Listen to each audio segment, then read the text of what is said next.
What's up everyone, I'm Steph and this is the episode 5 of my vlog about the IVF treatment I've been going through. In this episode I'm going to be talking about the egg collection day, the days between the egg collection day and the egg transfer, and the day of the egg transfer itself. If you want to check all the other episodes and everything that happened to me before these days, you can check the information button in that corner here, or check the comment box below where there's also an index of all the topics I'm been touching during this video. I want to start this episode from the middle week during the Stims, because everything went okay until day 10th or 11th. That was a Tuesday when I woke up and I was extremely bloated and sore.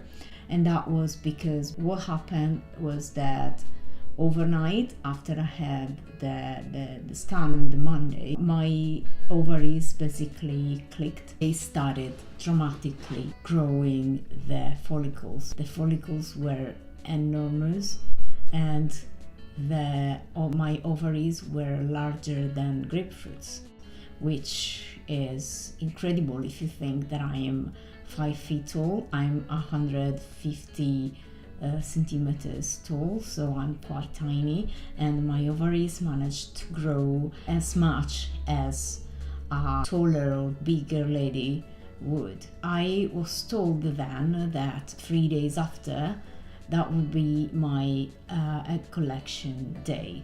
The day before, on the first day, they called me and they asked me to go to the clinic and collect another drug instead of the Ovitrel, the trigger injection that I had on my fridge.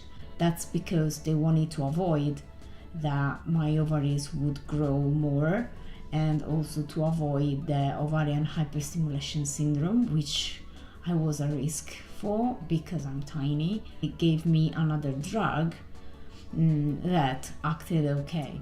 So I went to the clinic and they studied all the procedures for the egg collection. The egg collection is basically a surgery that they practice with the patient being completely sedated. So it was the first time for me. They put me an inline in here. I still have the bruise. They brought me to the theater and I couldn't remember to fall asleep. I just woke up a couple of minutes before they brought me back to my room, and I don't remember greeting Franz back in the room, and I don't remember that I had some eggs and a coffee. I just remember I had another coffee and 5 biscuits, 5 cookies. So everything is a little bit blurred, and they discharged me after a couple of hours. So I was able to eat without feeling any pain, but as soon as the anesthesia ended its action, I started feeling a lot of pain, like sharp pain and cramps, and I was so uncomfortable and I was feeling very miserable. And what worried me a lot was the amount of fluids and the bloating that I had in my belly. I was 3 times more bloated than after, I don't know, a Christmas meal with the family. So I was enormous, and I looked like I was pregnant, but instead the bloating was caused by the ovaries and the follicles retaining fluid. What happened during the egg collection was that they put a probe, and then they, with another small needle, they punctured my ovaries, and by puncturing the follicles, they sort of sucked the eggs out of them. And as a consequence of this, the follicles at the beginning they shrinked, and then they released, they filled up again with fluids. So what I did very well was having a lot of water. So they told me to have between 2 and 3 liters of water, but this is the minimum amount of water that I daily have. I had 5 liters of water, and overnight I lost 2 kilos of fluids. I was still looking bloated, but I felt much better.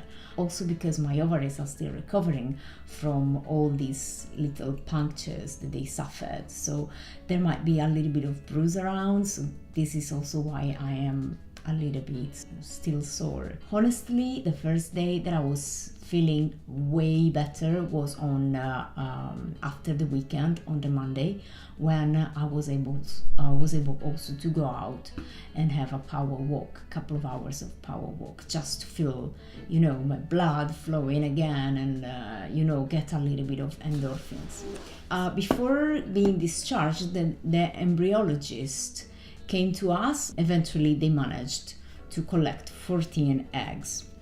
The day after the procedure, on the Saturday, the embryologist called me back again to update me about the eggs they retrieved, and out of 14, 9 of them got fertilized and were growing very well. She told me that she'd call me on the Monday to let me know how many eggs would make it through the weekend. Between the egg collection and the possible egg transfer, I had basically to wait and hope, and I started taking hormone replacements, which are progesterone and estrogens, and that is to help my line and my endometrius stay thick. Those medications sort of mimics me to be pregnant already, and this is like to prepare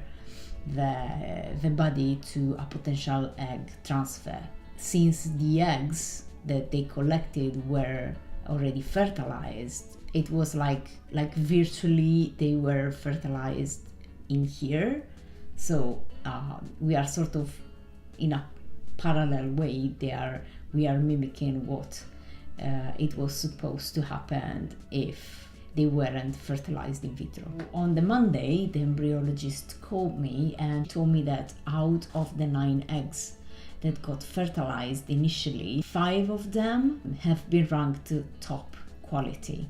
So that means they made through day 3, and we had the 100% possibility to have a 5-day egg transfer. This is the best for having an egg transfer, because you can have an egg transfer between day 1 and 5, but the most natural way to have this implanted would be on day 5, because naturally this happens on day 5 after the egg has been fertilized. So the egg walks its way through the fallopian tubes and everything, and it lands in the uterus after 5 days.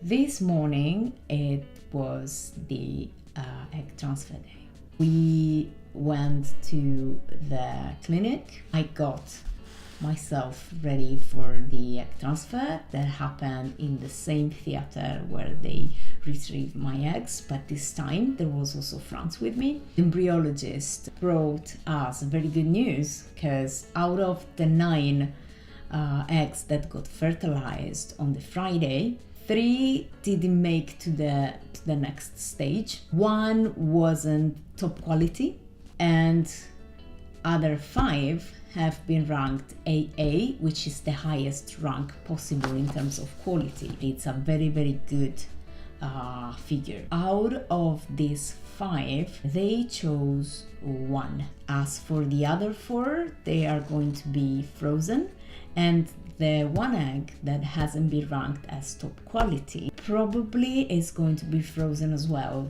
depending on how it's going today and tonight. The procedure went very smooth.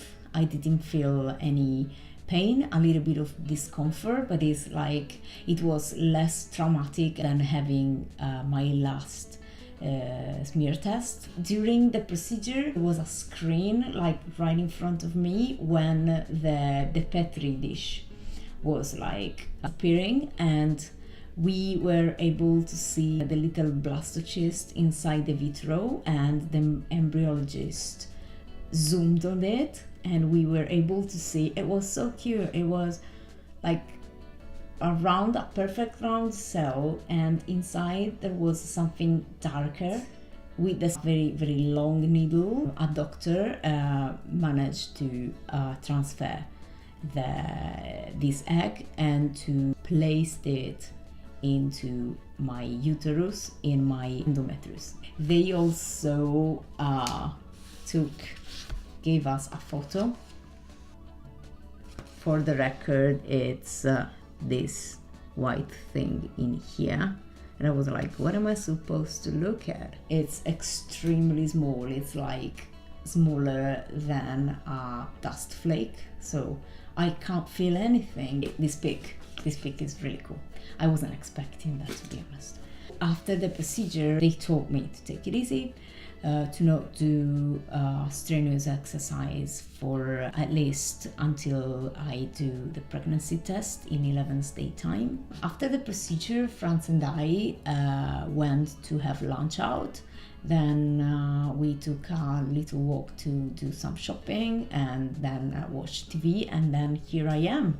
Now I have to wait 11 days, and I'm not sure how it's going to be, how am I going to be feeling, and I have to keep going with this progesterone and estrogens. Another interesting thing that I noticed is the way my resting heart rate has gone through this month. So I have tracked it with my Fitbit, and this is October from the 1st to the 31st. And the first week I was in Orlando with my company, so with a lot of food and a lot of sleep deprivation, so it went up to 58, and then it went down, and in the middle of the month I touched 48 heartbeat per minute during the stim phase. But then when my ovaries clicked and I started to feel miserable and really bloated because the follicles were dramatically growing, then my heartbeat went up. These are the last 4 days when my body has recovered from the egg collection. My ovaries are shrinking down. The last night, yesterday, has been better. So now I'm not sure how things are going to evolve, but normally my resting heartbeat is below 47. So having like my heartbeat being on a month average of 51 is quite high for me, but I think that my body has been through a lot in this month. It's been an emotional journey, but also physical journey, and I am so proud of how my body is resilient and is responding to that. And I'm also proud to see the figures of my eggs and our blastocyst, the quality of them. That means also that probably my biological age might be a little bit less than 34.